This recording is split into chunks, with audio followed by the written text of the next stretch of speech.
Back to school. Assalamualaikum warahmatullahi wabarakatuh. Alhamdulillah kita masih diberikan kesehatan dan kesempatan untuk melakukan pembelajaran di semester ini. Walaupun tidak jadi tatap muka, tapi kita harus tetap menjaga semangat belajar dan tetap jaga kesehatan. Pada materi kali ini, materi pertama di semester 2, itu akan membahas mengenai larutan elektrolit dan non-elektrolit. Masih dengan saya, Anitia Santri. Jangan lupa berdoa sebelum memulai pembelajaran agar mendapat keberkahan atas ilmu yang akan kita dapatkan kali ini. Bismillahirrahmanirrahim. Raditu billahi robba wa bil islami dina wa bi muhammadin nabiyya wa rasulah. Rabbi zidni ilman warzuqni fahman wa amalan solihan. Baik, pada kesempatan kali ini kita akan belajar mengenai 4 hal. Yang pertama, mengenai partikel penyusun dan wujud larutan. Yang kedua, jenis-jenis larutan berdasarkan daya hantar listrik. Yang ketiga, ciri-ciri larutan elektrolit dan non-elektrolit. Dan yang terakhir itu contoh larutan elektrolit dan non-elektrolit. Sebelum membahas lebih jauh apa itu larutan elektrolit dan non-elektrolit, ada baiknya kita hubungkan dulu materi pembelajaran kita dengan fenomena alam yang baru-baru ini terjadi di Kota Medan. Ya, baru-baru ini terjadi banjir ya. Biasanya kalau banjir itu listriknya dipadamkan. Tujuannya apa? Supaya tidak terjadi korsleting, ada yang kesetrum atau bahkan kebakaran. Ya, jadi apa hubungannya? Air itu kan rumus kimianya H2O.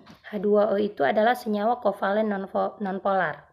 Kovalen nonpolar itu adalah senyawa non-elektrolit, tidak dapat menghantarkan listrik.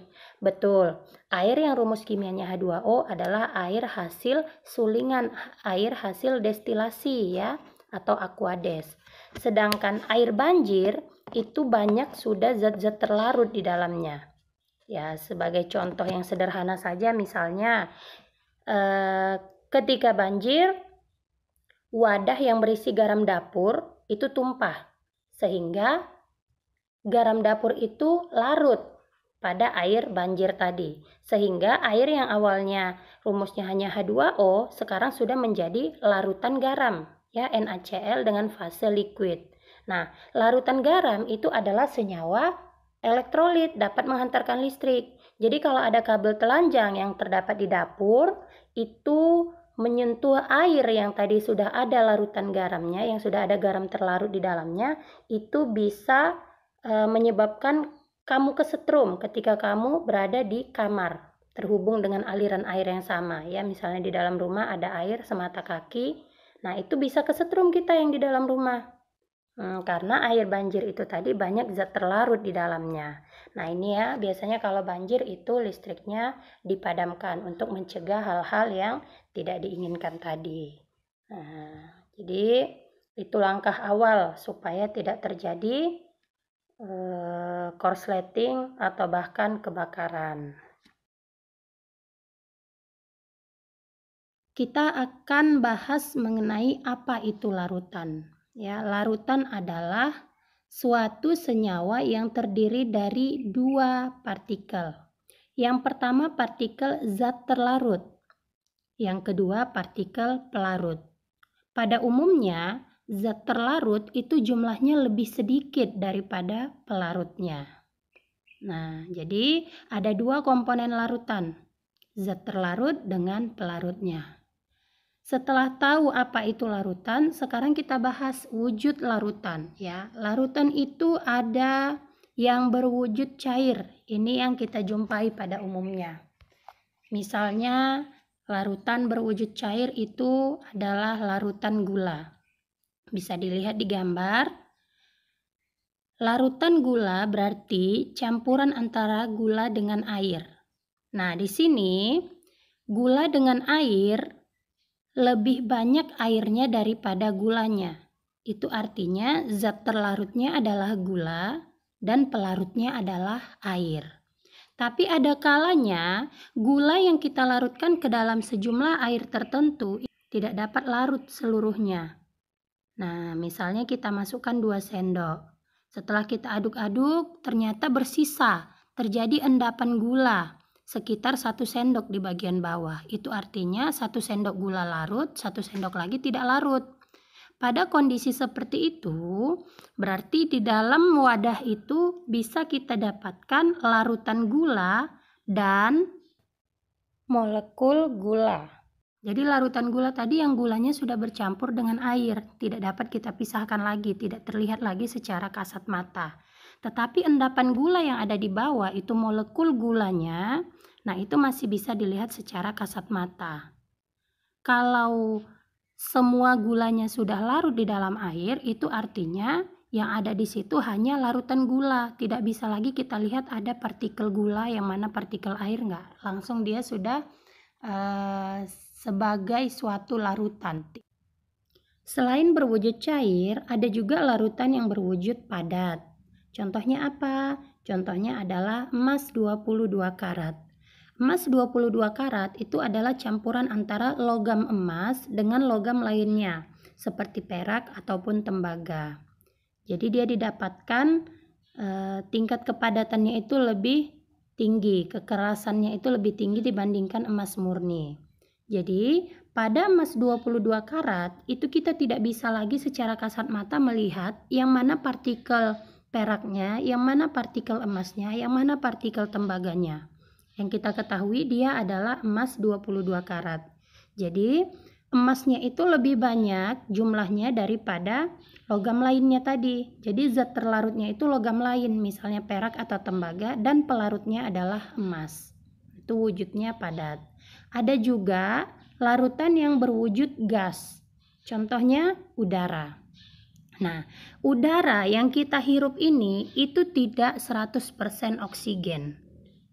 Ada kandungan nitrogen di dalamnya, ada kandungan karbon dioksida, atau bahkan karbon monoksida. Nah, secara kasat mata kita tidak bisa melihat yang mana partikel oksigen, yang mana partikel nitrogen, ya, gas nitrogennya. Nah, yang kita tahu ini adalah udara. Jadi udara itu adalah larutan yang berwujud gas. Nah, setelah kita tahu larutan itu terdiri dari zat terlarut dan pelarut, lalu kita mengetahui bahwa larutan itu ada 3 wujudnya, maka sekarang kita lanjutkan materinya mengenai jenis larutan berdasarkan daya hantar listrik. Nah, larutan berdasarkan daya hantar listrik kita bedakan menjadi 2, yaitu larutan elektrolit dengan larutan non-elektrolit. Bisa kamu lihat pada gambar yang ada di layar bahwa larutan elektrolit itu di dalamnya ada partikel bermuatan negatif, ya, ion-ion negatif yang biasa kita sebut sebagai anion, dan ada yang bermuatan positif. Ion-ion bermuatan positif biasa kita sebut sebagai kation. Nah, bagaimana dengan di larutan non-elektrolit? Di larutan non-elektrolit berbentuk molekul, ya. Nah, ion terlarut dan molekul terlarut itu terlihat perbedaannya. Jadi kalau dia sudah menjadi ion itu berarti sudah terurai menjadi bermuatan negatif dan positif. Sedangkan kalau dia masih berbentuk molekul, dia itu tetap dalam bentuk molekulnya, tidak terurai menjadi ion-ion. Nah, di sini bisa kita lihat bahwa yang berada di sebelah kiri itu larutannya terionisasi karena dia menjadi ion positif dan negatif. Sedangkan larutan yang di sebelah kanan yaitu larutan non-elektrolit, larutannya tidak terionisasi. Apalagi perbedaannya? Pada larutan elektrolit itu larutannya dapat menghantarkan listrik. Nanti bisa kita lihat ya buktinya. Nah, pada larutan non-elektrolit itu tidak dapat menghantarkan listrik karena tidak ada di situ partikel ion yang menghantarkan listriknya. Contoh dari larutan elektrolit yaitu senyawa ion dan senyawa kovalen polar. Senyawa ion berarti senyawa yang terdiri dari unsur logam dengan non-logam. Nah, unsur logam dan non-logam ini nanti akan terionisasi ketika dilarutkan ke dalam air. Dia akan terionisasi menjadi ion positif dan ion negatif. Nah, untuk senyawa kovalen polar, kovalen berarti tersusun atas sesama non-logam. di sini ada kata-kata polar, berarti dia terdapat momen dipolnya, ada pasangan elektron bebasnya ya pada senyawa itu. Untuk contoh larutan non-elektrolit itu ada senyawa kovalen nonpolar. Kovalen berarti sesama non-logam, nonpolar berarti tidak ada momen dipol, tidak ada pasangan elektron bebasnya. Nah, yang berikutnya yaitu senyawa organik. Senyawa organik itu senyawa yang kita dapat jumpai di alam berasal dari makhluk hidup ya. Nanti kita akan bahas lebih lanjut apa saja yang termasuk senyawa organik. Berikutnya, perbedaan larutan elektrolit dan non-elektrolit yaitu derajat disosiasinya. Untuk larutan elektrolit, derajat disosiasi yang diberi lambang alfa itu nilainya antara 0 sampai 1 ya. Jadi 0, sekian. Nah, itu dia untuk derajat disosiasi larutan elektrolit yang dapat menghantarkan listrik. Sedangkan untuk larutan non-elektrolit, derajat disosiasi atau alfanya itu adalah 0. Itu tadi perbedaan antara larutan elektrolit dan non-elektrolit. Jadi di sini alfa atau derajat disosiasi itu juga menunjukkan seberapa besar daya hantar listrik suatu larutan. Jadi semakin besar nilai alfanya, semakin sempurna dia untuk menghantarkan listrik. Jadi untuk derajat disosiasi yang nilainya 1 itu berarti terionisasi sempurna sehingga dapat menghantarkan listrik dengan baik. Sedangkan derajat disosiasinya atau alfanya sama dengan 0 itu sama sekali tidak terionisasi sehingga tidak dapat menghantarkan listrik. Baik, kita lanjutkan lagi. Alat uji larutan elektrolit. Jadi suatu larutan itu bisa kita uji apakah dia termasuk elektrolit atau non-elektrolit. Berikut rangkaian alat uji larutan elektrolit. Jadi ada 7 komponen ya. Yang pertama itu adalah baterai. Baterai atau sumber arusnya itu biasa disusun secara seri. Nah, itu diberi dudukan baterai supaya letak baterainya itu stabil ya, tidak nggak goyang-goyang dia. Jadi arusnya itu bisa mengalir sesuai dengan yang kita inginkan. Nah, berikutnya yang kedua, yang warna hijau, yang keriting-keriting itu adalah kabelnya ya, kabel listrik. Penghubungnya ya. Berikutnya itu bola lampu. Bola lampu ini biasanya dibuat yang kecil aja. Jangan lupa nanti ketika kita pembelajaran jarak jauh ini akan jadi ketika kita pembelajaran daring ini akan kita jadikan materi praktek. Biasanya itu dengan kerja kelompok. Jadi kalau lampunya ini kalian nanti menyediakannya sekalian sama fitting lampunya ya, dudukan lampunya itu. Oke, yang berikutnya yang keempat dan kelima itu adalah batang karbon. Disebut katode dan anode. Jadi katode dan anoda ini itu menghubungkan, dia diambil dari bisa kita gunakan batang baterai yang sudah bekas ya. Di tengah-tengah baterai itu ada batang karbon. Nah, itu bisa dijadikan sebagai katode dan anodenya. Jadi yang satu terhubung ke lampu, yang satu lagi terhubung ke baterai. Nah, selanjutnya yang keenam itu ada larutan yang akan diuji. Jadi nanti kita akan uji beberapa jenis larutan, baik itu yang dari laboratorium ataupun yang ada dalam kehidupan kita sehari-hari. Misalnya kita ambil larutan garam atau larutan dari perasan jeruk lemon atau jeruk nipis dan lain sebagainya ya. Jadi kita akan uji apakah larutan itu elektrolit atau non-elektrolit. Yang terakhir itu adalah beker glass. Beker glass itu berfungsi sebagai wadah untuk menampung larutan. Jadi ini dia rangkaian alat uji elektrolit. Nah, apa saja kira-kira yang akan dihasilkan dari alat uji larutan elektrolit ini? Nah, nanti ada 3 kemungkinan ya.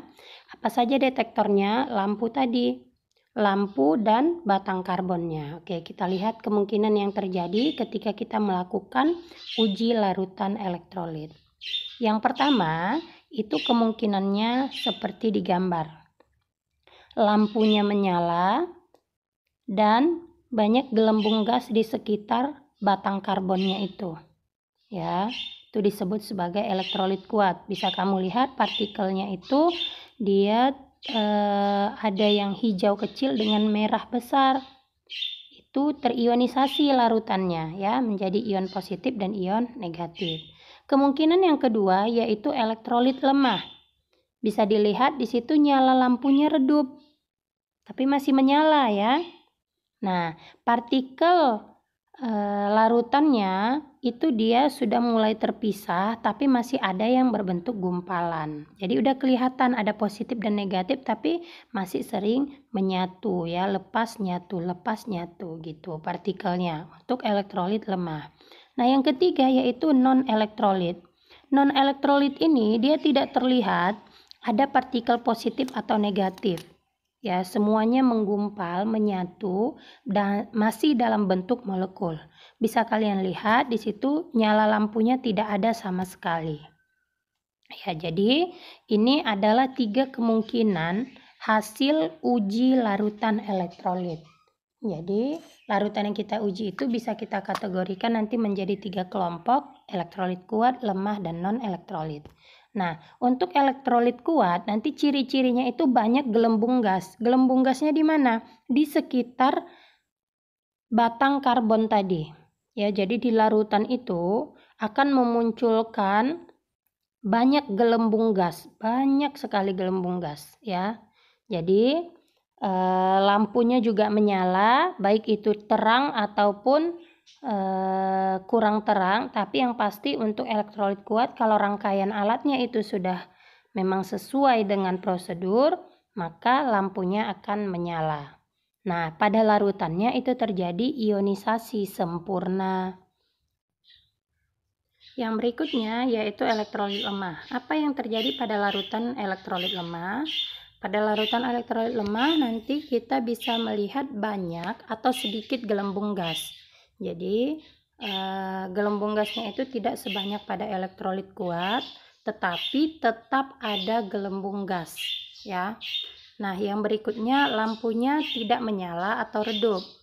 Jadi tidak selamanya kalau lampu tidak menyala itu berarti non-elektrolit, bukan. Bisa jadi memang dia elektrolitnya lemah, derajat disosiasinya itu kecil, hanya 0,1. Ya, tidak sampai 0,9 atau 0,8. Jadi lampunya tidak bisa menyala. Tetapi yang pasti itu adalah ada gelembung gas di sekitar katode atau anodenya ya, di sekitar batang karbonnya itu tadi. Nah, ada juga kemungkinan lampunya itu menyala dengan redup. Nah, kalau dia menyala sampai bisa membuat lampunya itu menyala dengan redup, itu berarti elektrolitnya termasuk elektrolit lemah, tapi derajat disosiasinya itu besar, mendekati 1. Nah, yang terakhir itu pada larutan elektrolit lemah itu terjadi ionisasi sebagian, jadi tidak terjadi ionisasi sempurna ya. Lambangnya nanti bisa kita lihat pada slide berikutnya. Nah, yang terakhir itu ciri-ciri non-elektrolit itu ketika kita lakukan uji larutan elektrolit, pada larutan non-elektrolit itu tidak ada sama sekali gelembung gas. Sama sekali tidak ada gelembung gas, ya. Lampunya juga tidak menyala dan tidak terjadi ionisasi. Jadi, jika pada suatu larutan masih ada gelembung gas di sekitar batang karbonnya, itu berarti masih terjadi ionisasi, tergolong ke elektrolit lemah. Ya, walaupun derajat disosiasi atau alfanya itu 0,01 ya, sangat kecil. Nah, itu kalau ada gelembung gas itu menunjukkan terjadi ionisasi. Jadi terjadi hantaran listrik ya, terjadi aliran listrik pada larutan itu. Besar atau kecilnya tergantung dari banyaknya jumlah gelembung gas atau nyala lampu yang pada alat uji tadi. Jadi berdasarkan hasil uji tadi itu bisa kita rangkum ciri-ciri larutan elektrolit dan non-elektrolit dalam bentuk tabel sebagai berikut ya. Untuk elektrolit kuat itu dapat menghantarkan listrik, elektrolit lemah juga dapat menghantarkan listrik, sedangkan non-elektrolit itu tidak dapat sama sekali menghantarkan listrik ya. Berikutnya reaksi ionisasinya. Nah, ini tadi ada yang terjadi ionisasi sempurna, sebagian dan tidak terjadi reaksi ionisasi. Perhatikan perbedaan elektrolit kuat dan elektrolit lemah pada reaksi ionisasi. Pada elektrolit kuat, reaksi ionisasinya sempurna. Tanda panahnya itu ke satu arah ya, AB menjadi A positif ditambah B negatif. Jadi dia menjadi ion positif dan ion negatif, anion dan kation. Nah, pada reaksi ionisasi sebagian itu tanda panahnya dua arah, ke kanan dan ke kiri. Artinya apa? AB itu menjadi A positif dan B negatif. Dia menjadi ion positif dan ion negatif. Tetapi bisa kembali lagi dia menjadi AB ya. Jadi reaksinya bolak-balik. Tidak langsung menjadi A positif dan B negatif. Jadi A positif dan B negatif tadi bisa lagi kembali menjadi AB.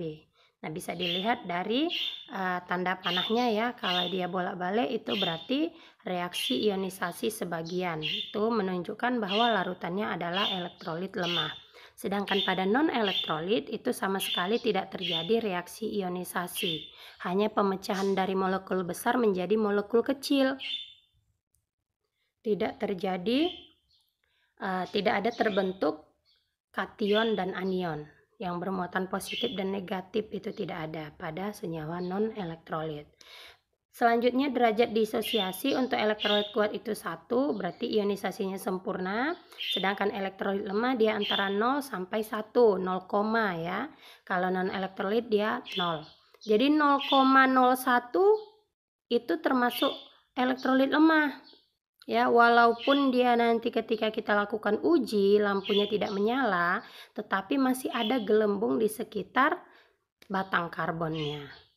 Sedangkan untuk non-elektrolit dia 0.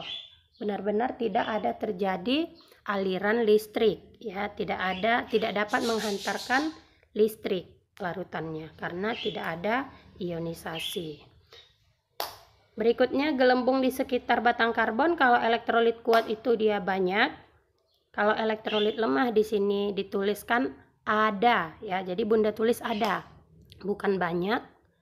Karena bisa jadi kalau elektrolit lemah dengan alfanya itu kecil mendekati 0, itu gelembung di sekitar batang karbonnya itu tidak banyak, tapi ada ya.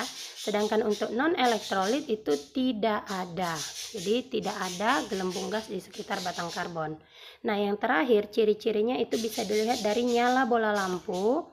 Nyala bola lampu elektrolit kuat itu bisa menyala atau redup ya, yang pasti ada nyala dia lampunya. Berikutnya untuk elektrolit lemah itu bisa dia redup atau sama sekali tidak menyala. Untuk non elektrolit itu tidak menyala, sama sekali tidak menyala karena gelembung aja nggak ada, ya kan? Oke, kita lanjutkan lagi. Contoh larutan elektrolit dan non elektrolit ya. Kita bahas dulu yang pertama yaitu larutan elektrolit. Larutan elektrolit itu contohnya adalah senyawa ion. Ya, senyawa ion itu tersusun atas golongan logam dan non-logam. Ingat lagi pelajaran kita semester yang lalu ya mengenai senyawa ion itu tersusun dari logam dan non-logam. Nah, terdapat kation dan anion saat dilarutkan dalam air. Jadi dia menjadi ion positif dan ion negatif kalau kita larutkan senyawanya di dalam air. Nah, contoh elektrolit, contoh larutan elektrolit lagi yaitu senyawa kovalen polar. Kovalen itu berarti non-logam dengan non-logam. Polar itu berarti ada PeB-nya. Apa itu PeB?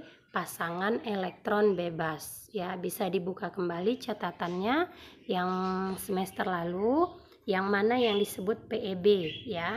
Ada PeB dan ada PeI. Nah, senyawa kovalen polar ini bisa juga kita deteksi dengan ada atau tidaknya momen dipolnya. Ya, momen dipol itu kecenderungan untuk tertarik ke satu sisi ya. Baik, contoh elektrolit yang kuat itu NaCl, dia terionisasi sempurna ya menjadi Na positif dan Cl negatif. Ada HCl, asam klorida ya. H2SO4, aduh imut sekali tulisannya.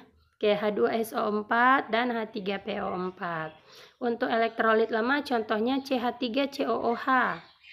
asam asetat, HBr, asam bromida, berikutnya NH3 dan H2S. Ya, H2S, NH3 itu termasuk senyawa elektrolit, senyawa kovalen ya, senyawa kovalen.